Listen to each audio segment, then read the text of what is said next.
하나님께서 오늘 우리에게 주신 말씀은 요한계시록 2장 8절부터 11절까지의 말씀입니다. 요한계시록 2장 8절부터 11절까지의 말씀을 저와 여러분이 함께 합독하시겠습니다.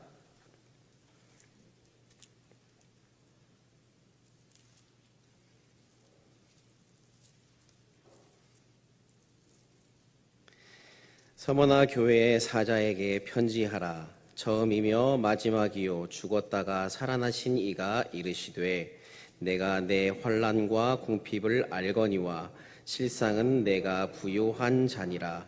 자칭 유대인이라 하는 자들의 비방도 알거니와 실상은 유대인이 아니요 사탄의 회당이라. 너는 장차 받을 고난을 두려워하지 말라.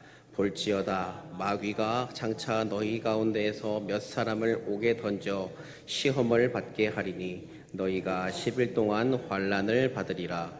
내가 죽도록 충성하라. 그리하면 내가 생명의 관을 내게 주리라. 귀 있는 자는 성령이 교회들에게 하시는 말씀을 들을지어다. 이기는 자는 둘째 사망의 해를 받지 아니하리라. 아멘. 할렐루야. 이 시간 우리가 함께 수요 예배로 하나님께 나온 이곳에 모인 모든 우리 광림의 성도분들에게 하나님의 특별한 은혜와 사랑과 또 기도 응답의 큰 복이 부어지게 되길 예수 그리스도의 이름으로 간절히 축복합니다. 우리가 함께 읽은 말씀은 요한계시록의 서두에 기록된 소아시아의 7 교회를 향한 예수님의 편지인데요. 제가 찾아보았더니 지난 2월에 제가 에베소 교회에 함께 대해서 여러분과 함께 나누었고, 오늘은 세 번째로 서머나 교회에 대한 말씀을 함께 나누도록 하겠습니다. 이 말씀을 우리 광림교회에 주시는 말씀으로 받고 주님의 몸된 교회를 보다 아름답게 갖고 나가는 우리가 되어야 할 줄 믿습니다. 여러분, 제가 군대 갔다 왔겠습니까? 아니면 면제 받았겠습니까? 제가 이렇게 좀 웃는 상이고 항상 동글동글한 모습을 이렇게 보여드려서 그런지 어떤 분은 제가 군대도 안 갔다 온 것으로 생각하신 분도 계시더라고요. 저는 신검 2급, 시력이 좋지 않아서 2급이었습니다. 2급 현역 입영 대상이었고 2008년 10월 28일 육군훈련소에 입소하여서 2009년 1월 충북 제2503 전투경찰대에 전입을 명받고 2010년 9월 6일 건강하게 만기 전역을 했습니다. 제가 왜 군 생활에 관한 이야기를 여러분께 드리냐 하면 오늘 말씀이 성도의 충성에 관해 이야기하기 때문입니다. 군인이라면 마땅히 나라에 목숨 바쳐 충성하는 것이 제1덕목이지요. 그렇다면 오늘을 사는 우리 크리스천의 제1덕목은 무엇이 될까요? 제가 광림교회에 와서 처음 여러분과 나누었던 설교 본문이 예수님께서 라오디게아의 교회에 주시는 말씀이었습니다. 그때 제가 이런 말씀을 드린 적이 있습니다. 이 요한계시록의 글의 서두에는 예수 그리스도께서 소아시아의 7 교회에게 보내는 편지 7편이 나오는데 거기에는 칭찬을 드리는 교회가 있고 책망이 없는 교회도 있다. 칭찬이 없는 교회도 있는 반면 칭찬만 있는 책망이 없는 교회도 있다라고 말씀드렸습니다. 그 교회가 바로 두 곳인데 하나는 라오디게아 교회고 또 다른 하나는 오늘 우리가 살펴볼 서머나 교회입니다. 서머나의 현재 이름은 이즈미르입니다. 몰약이란 뜻을 가지고 있는 이 서머나는 에베소 북방 80km 지점의 소아시아 서안에 있는 항구 도시로서 도시가 이 파고스 산을 왕관처럼 둘러싸고 있어서 자연적인 조건이 매우 좋았습니다. 또 내륙과의 교역이 주로 이 항구를 통해 이루어졌기 때문에 과학, 의술, 건축술들이 발달했으며 황제 숭배와 로마 여신을 위한 신전이 세워져 있었습니다. 역사적으로 이 서머나는 이오니아인들이 세운 도시국가였지만 기원전 6세기경 리디아 왕 알리아테스에 의해 멸망하였고 기원전 3세기경 알렉산더 대왕의 후계자인 안티고누스와 리시마쿠스에 의해 재건되었습니다. 그 후 기원전 195년 로마 제국의 충성을 맹세하고 로마 신전들을 그 땅에 가득 이곳저곳 세우면서 종교 의식을 거행했습니다. 당시 인구 30여만 명의 무역 항구 도시였습니다. 일리아스와 오디세이아를 지은 시인 호머의 고향이고 지진으로 망했지만 재건 이후 도시 계획의 표본으로 삼을 정도로 아름다웠기 때문에 아시아의 영광이다라는 별명이 붙을 정도였습니다.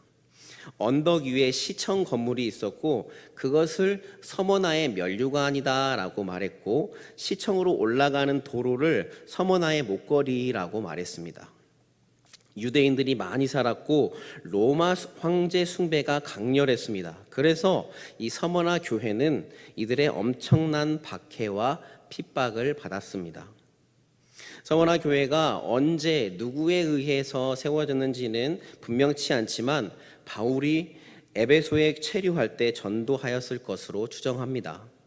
서머나는 부유한 도시였지만 그 안에 있는 서머나 교회는 가난했다라고 말합니다. 잠시 뒤에 또한 말씀드리겠지만 본문 9절에서 예수님은 그들이 실제로는 부유한 자라고 칭찬하셨습니다. 왜냐하면 그들은 그 땅의 만연해 있는 황제 숭배를 거부하며 신앙의 순결을 지켜서 믿음에 있어서는 어느 누구보다 부자였기 때문입니다. 그런 서머나 교회에 예수 그리스도께서 말씀을 주시고 계십니다.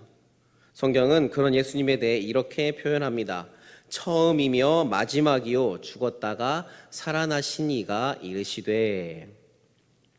사도 요한을 통해서 서머나 교회에 계시의 말씀을 주시는 이는 이 세상의 처음이시며 또한 마지막이 되시고 죽으셨다가 살아나신 이가 말씀을 선포하고 계신다라는 사실입니다. 계시록에 나타난 7 교회들에게 예수님이 말씀을 주실 때 그 하나하나 특징을 잘 살펴보면 눈에 띄는 점이 있는데 바로 그것이 글의 서두에 그 말씀을 주시는 예수님에 대해서 묘사를 한다라는 사실입니다. 에베소 교회는 오른손에 있는 7 별을 붙잡고 7 금 촛대를 거니시는 이가 이르시되 라고 말하고 있고요. 버가모 교회 좌우에 날선 검을 가지신 이가 이르시되, 두아디라 교회 눈이 불꽃 같고 그 발이 빛난 주석과 같은 하나님의 아들이 이르시되, 사뎃 교회 하나님의 7 영과 7 별의 별을 가지신 이가 이르시되, 빌라델비아 교회 거룩하고 진실하사 다윗의 열쇠를 가지신 이 곧 열면 닫을 사람이 없고 닫으면 열 사람이 없는 그가 이르시되, 그리고 오늘의 서머나 교회 처음이며 마지막이요 죽었다가 살아나신 이가 이르시되 라고 말씀하고 계십니다. 여러분, 처음이며 마지막이요 죽었다가 살아나신 이가 누구십니까? 예수 그리스도이시죠. 이 땅에 그 어떤 이도 죽었다가 다시 살아난 일은 없습니다. 물론 예수님이 병으로 죽었던 사람들을 예수님께서 다시 살려주신 일은 있습니다만 그들은 다시 또 그들의 수명을 다하고 다시 죽었지요. 그러나 오직 죽음을 이기시고 부활하셔서 하늘 아버지 보좌 우편에 앉아 계셔서 장차 우리를 심판하러 오시는 이는 예수 그리스도 한 분뿐인 줄 믿으시기 바랍니다. 아멘. 이런 예수 그리스도께서 서머나 교회에 말씀을 주고 계셔요. 오늘날에도 예수님은 그분의 엄청난 권위와 능력으로 각 교회들에게 말씀하고 계십니다. 그리고 그 말씀은 각 교회들에게 반드시 필요하고 반드시 지켜야 할 것으로 이루어져 있기 때문에 우리는 주님의 그 음성에 귀를 기울이지 않을 수 없는 것입니다. 예수님께서 서머나 교회에 먼저 칭찬을 하십니다. 9절입니다. 제가 읽겠습니다. 내가 내 환난과 궁핍을 알거니와 실상은 내가 부요한 자니라. 자칭 유대인이라 하는 자들의 비방도 알거니와 실상은 유대인이 아니요 사탄의 회당이라. 아멘. 스스로를 유대인이라고 말하는 사람들이 이 서머나 교회에서 안 좋은 일들을 만들어내기 시작했어요. 자기들만이 선민이라며 이 서머나 교회 사람들에게 중상모략을 일으키고 있었습니다. 교회에 어려움이 발생한 것이죠. 그리고 예수님은 서머나 교회의 바로 이 환난과 궁핍에 대해서 알고 계셨습니다. 그들이 당한 환난은 서두에도 말씀드렸지만 교회를 향한 핍박이 계속되었던 것입니다. 로마 황제를 숭배하는 그 땅에 만연한 그런 문화 때문에 그 교회는 계속해서 핍박을 받을 수밖에 없었던 것이죠. 이는 마치 무거운 돌에 눌려서 고통 중에 서서히 죽어가는 상태다라고 말씀을 드릴 수 있습니다. 황제를 숭배하는 로마인들과 유일신 하나님만을 섬기는 유대인들 간의 갈등은 피할 수 없는 것이었죠. 또한 가진 것이 전무하고 생계를 위해서 겨우겨우 일하며 연명하는 상태에 있었던 자들이 바로 서머나 교회 사람들이었습니다. 하지만 이 모든 상황을 알고 계신 예수님께서 말씀하십니다. 내 환난과 궁핍을 알거니와 실상은 내가 부요한 자니라. 처음이며 마지막이요 죽었다가 살아나신 나의 구주 예수 그리스도께서 내가 당하고 있는 환난과 궁핍을 다 알고 계신다라는 사실입니다. 예수님께서 나의 모든 어려움을 다 알고 계신다라는 사실이에요. 우리가 힘듦과 괴로움 가운데 있을 때 하나님이 나를 마치 외면하신 듯한 느낌을 때로는 받을 때도 있습니다. 아무리 기도해도 아무리 부르짖어도 전혀 하나님의 음성이 들리지 않을 때가 있어요. 그럴 때면 우리 마음 가운데 이런 생각이 들기 시작합니다. 하나님이 나의 이 힘든 상황을 모르시나? 왜 나에게 아무런 말씀도 하시지 않지? 마음이 답답해지기 시작합니다. 그러나 여러분, 우리 주님은 결코 모르시지 않습니다. 왜냐하면 내 옆에서 그 힘든 상황을 같이 바라보고 계시기 때문에 결코 모르실 리가 없지요. 우리 예수님이 다 알고 계셔요. 나의 어려움, 고통, 헐벗음, 굶주림 모든 것을 다 알고 계십니다. 내가 복음을 위해 믿음을 위해 뭉개지고 깨진 모습, 내 겉모습이 그렇다고 할지라도 그것이 나의 욕심과 나의 이기심만을 위해 쫓아 살아갔기 때문에 그렇게 된 것이 아니라 예수 그리스도의 복음, 믿음을 쫓으며 살아가다 보니 그렇게 된 내 모습을 사람들은 알지 못하지만 사람들은 나의 그 모습을 보며 네가 가난하다, 네가 황폐하다 말하지만 우리 주님은 그 모습을 알고 계시고 내가 부요하다라고 말씀해 주신다라는 사실입니다. 그래서 겉으로는 환난과 궁핍을 당하여 안타까운 모습을 하고 있지만 실상은 내가 부요하다라고 말씀하고 계셔요. 여러분, 믿음을 위해 혹시 고통받고 계십니까? 나의 믿음을 지키기 위해 몸과 마음이 여기저기 헐고 해져 있으십니까? 우리 주님이 다 알고 계십니다.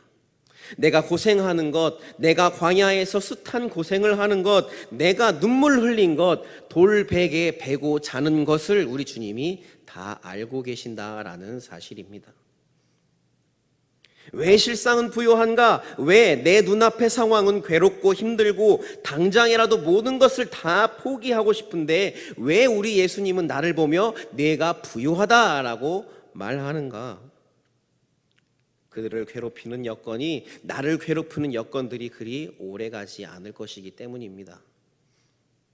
10절에서 다음과 같이 약속합니다. 마귀가 장차 너희 가운데에서 몇 사람을 옥에 던져 시험을 받게 하리니 너희가 10일 동안 환난을 받으리라. 네가 죽도록 충성하라. 그리하면 내가 생명의 관을 내게 주리라. 아멘.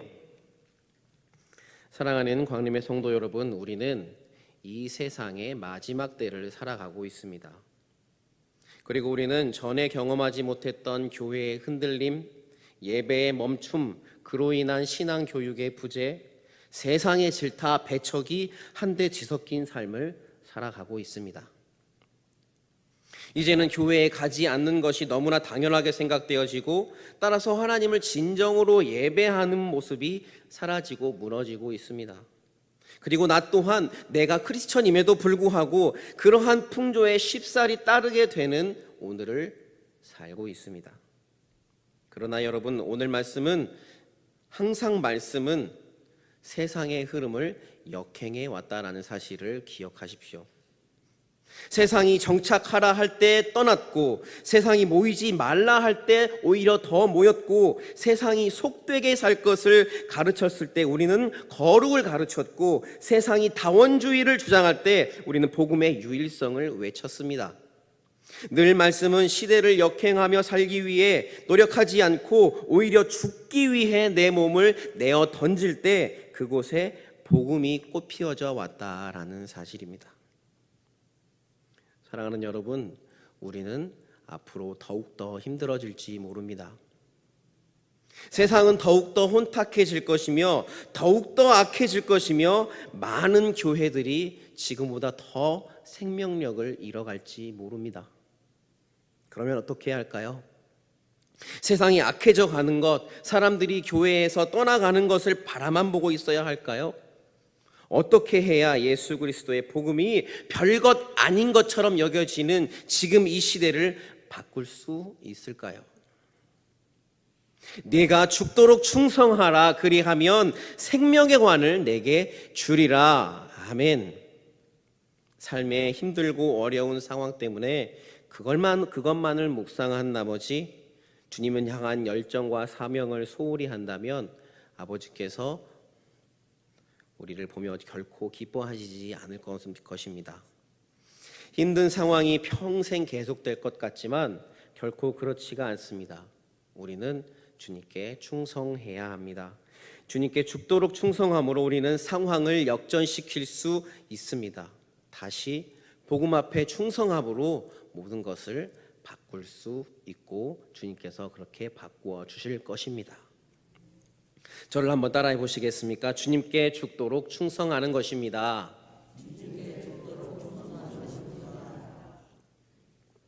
네, 감사합니다. 여러분, 저를 보시면 제가 고생을 많이 하고 살았을까요? 아니면 고생이라고는 전혀 모르게 온실 속의 화초처럼 살았을까요? 제가 아직은 젊은 나이이기 때문에 여기 계신 많은 분들 앞에서 저의 이야기를 하는 것이 조금은 적절치 않을 수도 있겠지만 오늘 말씀과 조금 맞는 부분이 있기 때문에 잠시 저의 이야기를 하려 합니다. 저는 목회자의 아들로 태어났습니다. 어려서부터 말씀과 찬양 가운데 살아온 것은 굉장한 복이었지만 한편으로는 목회자가 겪는 어려움과 아픔을 그대로 다 볼 수밖에 없었습니다. 많은 분들이 있었지만 그 중에서도 특별히 한 분을 잊지 못합니다.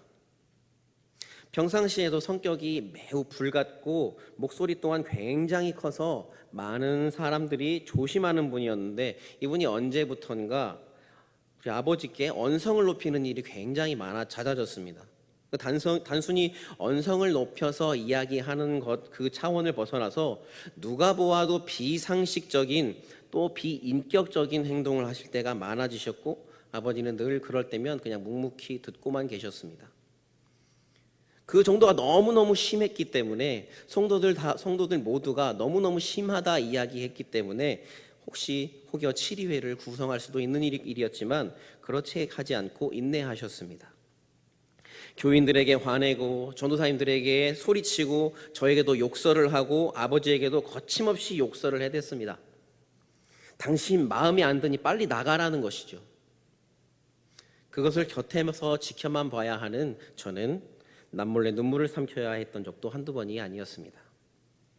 시간 관계상 모든 이야기를 자세하게 말씀드릴 수는 없지만 그분으로 인해 받은 상처가 너무 커서 나는 절대로 목회자는 되지 않아야겠다라고 생각했었으니까요. 하지만 여러분, 제가 지금 어디에 있습니까? 그때 일을 생각하면 하지 말아야 하는데 저는 그럼에도 불구하고 지금 이 자리에 서 있습니다. 당시에는 너무나 괴롭고 힘든 순간이었지만 그 힘든 시간들 가운데 그 시간을 통하여서 주님이 주님만을 붙잡게 해주셨고 그 손길로 인해 오히려 나음을 얻었고 치유를 받았고 주께 열심히 나아갈 열정의 동기를 얻었습니다. 사랑하는 여러분, 우리는 충성해야 합니다. 주님을 향한 열정과 사랑과 뜨거움을 거두어 들여서는 안 됩니다. 나의 힘든 순간에 그 힘든 이유 때문에 주님을 향한 충성과 열정을 거두어 드린다면 저 참소하는 자는 나의 등 뒤에서 쾌재를 부를 것입니다. 우리 주 예수님께서는 환난 가운데 있는 우리에게 용기 주십니다. 또한 말씀하십니다. 어떠한 고난과 궁핍, 세상 권세를 동원한 회방이 우리를 어렵게 한다 할지라도 주님을 향한 충성을 두려움 없이 그 믿음을 지키면 둘째 사망의 해가 없음을 약속하십니다. 예수님에게 임하지 않았던, 예수님이 이겨내셨던 그 둘째 죽음의 날이 우리에게도 다가오지 않을 것입니다. 생명의 면류관을 얻게 될 것입니다. 현재 이 서머나는 터키의 제2의 도시로서 동방 정교회의 학문과 신앙의 중심지 역할을 수행하고 있습니다. 또한 초대교회를 이단으로부터 지킨 이레네우스라는 위대한 교부를 배출해 내었습니다. 사랑하는 여러분, 옥합은 병 안에 있을 때는 그것이 가진 향기가 어느 정도인지 알 수가 없습니다. 깨뜨려지고 예수님의 발에 부어져야만 그 향기를 많은 사람이 알 수 있습니다. 교회는, 성도는 환난을 만날 때 참 성도와 그렇지 못한 성도로 나누어지게 됩니다. 그 시간을 통하여서 더욱 주님을 찾는가, 아니면 그것이 주는 고통 때문에 주저앉고 마는가. 죽도록 충성하는 광림의 모든 가족들이 되시길 예수 그리스도의 이름으로 간절히 축복합니다. 오늘을 살아가는 우리의 선택이 장차 주실 약속된 생명의 면류관으로 이어지게 되길 우리 예수 그리스도의 이름으로 간절히 소망합니다.